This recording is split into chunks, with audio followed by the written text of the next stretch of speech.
Welcome to ಮನೆ masala channel. So ನಾನು ಇವತ್ತು ನಿಮಗೆ ಹೇಳ್ಕೊಡ್ತಾ ಇದ್ದೀನಿ chocolate, simple and quick chocolate. ಬನ್ನಿ ಹೇಗೆ ಮಾಡೋದು ನೋಡೋಣ.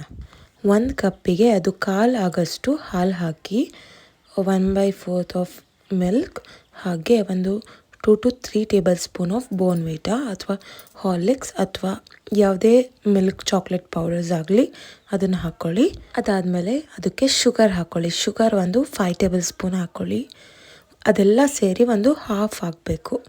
ಇನ್ನೊಂದು ಸರಿ ಹೇಳ್ತೀನಿ, 1/4 ಲೋಟದಷ್ಟು ಮಿಲ್ಕ್ ಅಂದರೆ ಹಾಲು, ಹಾಗೆ 1/4 ಲೋಟದಷ್ಟು ಸಕ್ಕರೆ, ಹಾಗೂ ಇನ್ನೊಂದು 1 ಫುಲ್ ಮೆಷರ್ಮೆಂಟಿಂದು ಮಿಲ್ಕ್ ಪೌಡರ್, ಯಾವುದೇ ಕಂಪ್ನಿದಾಗಲಿ ಮಿಲ್ಕ್ ಪೌಡರ್ ತಗೊಳ್ಳಿ. ಆ ಮಿಲ್ಕು ಮತ್ತು ಶುಗರ್ನ ಮಿಕ್ಸ್ ಮಾಡಿ ಟೋಟಲಾಗಿ ಹಾಫ್ ಆಗಬೇಕು. ಅದಕ್ಕೆ ಒಂದು 3 to 4 table spoon of Bournvita add ಮಾಡ್ಕೊಳ್ಳಿ. ಒಂದು ನಾನ್ ಸ್ಟಿಕ್ ಬಾಣಲಿ ತಗೊಳ್ಳಿ. ನಾನ್ ಸ್ಟಿಕ್ಕೇ ಆಗಲಿ ಒಳ್ಳೆಯದು ತುಂಬ. ನಾನ್ ಸ್ಟಿಕ್ಕಿಗೆ ಒಂದು 2 table spoon of melted ghee ಅಂದರೆ ಕರಗಿಸಿರೋ ತುಪ್ಪ ಹಾಕ್ಕೊಳ್ಳಿ. ಸ್ಟವ್ ಮೇಲೆ ಇನ್ನೂ ಇಡಬೇಡಿ, ಅದ್ರ ಮುಂಚೆನೇ ನೀವು ಎಲ್ಲ ಇವಾಗ ನಾನು ಹೇಳಿದ್ನಲ್ಲ ಅದಕ್ಕೆಲ್ಲ ಮಿಕ್ಸ್ಚರ್ನ ಕ್ಲೀನಾಗಿ ನೀವು ತಿರುಗಿಸಿ ಹಿಡ್ಕೋಬೇಕಾಗುತ್ತೆ. ಫುಲ್ಲು ಸಾರ್ಟ್ ಮಾಡ್ಕೊಂಡು ಹಿಡ್ಕೋಬೇಕಾಗುತ್ತೆ. ಆಮೇಲೆ ನಾವು ಗ್ಯಾಸಿಗೆ ಇಡಬೇಕಾಗುತ್ತೆ. ನೋಡಿ ಈ ಥರ ಕನ್ಸಿಸ್ಟೆನ್ಸಿ ಬಂತು ಅಂತ ಆದಮೇಲೆ ನೀವು ಗ್ಯಾಸಿಗೆ ಇಡಬೇಕಾಗುತ್ತೆ. ಈಗ ಗ್ಯಾಸ್ ಆನ್ ಮಾಡ್ಕೊಂಡು ಮೀಡಿಯಮ್ ಫ್ಲೇಮಲ್ಲಿ ಹಿಡ್ಕೊಂಡು ಕ್ಲೀನಾಗಿ ಇವಾಗ ನಾವು ಸಾರ್ಟ್ ಮಾಡ್ತಾ ಬರಬೇಕು. ಕೈ ತಿರುಗಿಸ್ತಾನೆ ಬರಬೇಕು ಅಷ್ಟೇ, ಇನ್ನೇನು ಇಲ್ಲ. ತುಂಬ ಬೇಗ ಆಗೋಗ್ಬಿಡುತ್ತೆ ಮತ್ತು ಟೇಸ್ಟ್ ಅಂತೂ ಕೇಳೋ ಹಾಗಿರಲ್ಲ, ಅಷ್ಟು ಚೆನ್ನಾಗಿರುತ್ತೆ. ಮಕ್ಕಳಿಗಂತೂ ತುಂಬ ಇಷ್ಟ ಆಗುತ್ತೆ. ಅಂಗಡೀಲಿ ಸಿಗೋ ಚಾಕ್ಲೇಟ್ಸ್ ಎಲ್ಲ ಏನೇನು ಹಾಕಿರ್ತಾರೆ ಅನ್ನೋದು ಗೊತ್ತಾಗಲ್ಲ. ಸೊ ಕೆಮಿಕಲ್ಸ್ ಏನೂ ಇಲ್ದೇ ಇದು ತುಂಬ ಚೆನ್ನಾಗಿ, ಟೇಸ್ಟ್ ಕೂಡ ತುಂಬ ಚೆನ್ನಾಗಿ, ಹೆಲ್ದಿಯಾಗಿ ಕೂಡ ಇರುತ್ತೆ. ನೋಡ್ತಿರ್ಬೋದು ಹೇಗೆ ತಿರುಗಿಸ್ತಾ ಇದ್ದೀನಿ. ಇದು ಸ್ವಲ್ಪ ಹೊತ್ತಿಗೆ ಗಟ್ಟಿ ಆಗ್ತಾ ಬರುತ್ತೆ. ಇದು ಬೇಗ ಆಗೋ ರೆಸಿಪಿ ಕೂಡ. ಈಗ ನೋಡಿ ಒಂದು 4-5 ಮಿನಿಟ್ಸಲ್ಲೇ ಈ ಥರ ಆಗೋಗ್ಬಿಡುತ್ತೆ. ಕ್ಲೀನಾಗಿ ಒಂಥರ ಸ್ಟಿಕ್ಕಿ ಲೈಕ್ ಲಂಪಿ ಟೈಪ್ ಆಗುತ್ತೆ. ಕ್ಲೀನಾಗಿ ತಿರುಗಿಸ್ಕೊಳ್ಳಿ. ಇವಾಗ ತಳ ಹಿಡಿಯೋ ಚಾನ್ಸಸ್ ಇರ್ಬೋದು, ದೊಡ್ಡ ಮಾಡಬೇಡಿ, ಹಾಗೆ ಮೀಡಿಯಮಲ್ಲೇ ಇಟ್ಕೊಳ್ಳಿ, ಇಲ್ಲ ಸ್ವಲ್ಪ ಸಣ್ಣ ಮಾಡ್ಕೊಳ್ಳಿ. ಕ್ಲೀನಾಗಿ ನೋಡಿ ಇವಾಗ ಹೀಗಾಗುತ್ತೆ.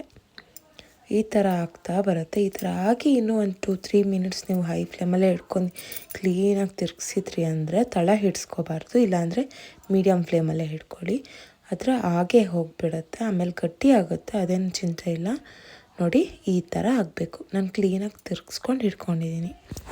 ಈ ಥರ ಆಯಿತು ಅಂತ ಅಂದರೆ ಆಗಿದೆ ಅಂತ, ಇನ್ನೇನಿಲ್ಲ.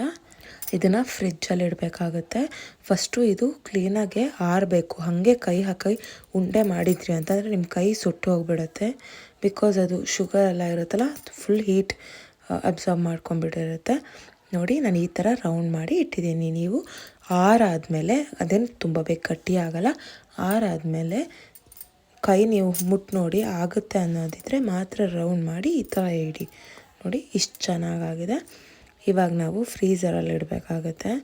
ಫ್ರೀಝರಲ್ಲಿ ಇಟ್ಟು ಮತ್ತೆ ಒಂದು ಸರಿ ರೌಂಡ್ ಶೇಪ್ ಕ್ಲೀನಾಗಿ ಮಾಡ್ತೀರಾ ಅಂದರೆ ಮಾಡಿ, ಅಷ್ಟು ಬೇಗ ಏನು ಗಟ್ಟಿ ಆಗೋಲ್ಲ. ಮಾಡಿ ಹಿಡ್ಕೊಂಡು ಸ್ವಲ್ಪ ಹೊತ್ತಿಗೆ ಫ್ರೀಝರಲ್ಲಿ ಇಡಿ. ಫ್ರೀಝರಲ್ಲಿ ಇಟ್ಟು ಆದಮೇಲೆ ಒಂದು 30 ಮಿನಿಟ್ಸ ಎಷ್ಟು 1 hour ನೀವು ನೋಡಿ ಗಟ್ಟಿಯಾಗುಂಟ ಅಂತ. ಗಟ್ಟಿಯಾಗಿ ಫ್ರೀಝರಲ್ಲೇ ಇರಿ, ಹೊರಗಡೆ ಏನು ತೆಗೆದಿಡೋ ಅವಶ್ಯಕತೆ ಇಲ್ಲ. ಫ್ರೀಝರಲ್ಲೇ ಇಟ್ಕೊಂಡು ಬೇಕಾದಾಗ ಒಂದು ಚೀಕ್ಕೊಳೋದು ಅಷ್ಟೇ, ಇನ್ನೇನಿಲ್ಲ. ಚೆನ್ನಾಗಿರುತ್ತೆ ಟೇಸ್ಟ್ ತುಂಬ. ಒಂದು ಸರಿ ಆದರೂ ಟ್ರೈ ಮಾಡಿ. ತುಂಬ ಈಸಿ ಆ್ಯಂಡ್ ಕ್ವಿಕ್ ರೆಸಿಪಿ ಕೂಡ, ಮಕ್ಕಳಿಗೆಲ್ಲ ಮಾಡಿಕೊಡ್ಬೋದು, ಚಾಕ್ಲೇಟ್ ಇಲ್ದಾಗಲ್ಲ. Thank you.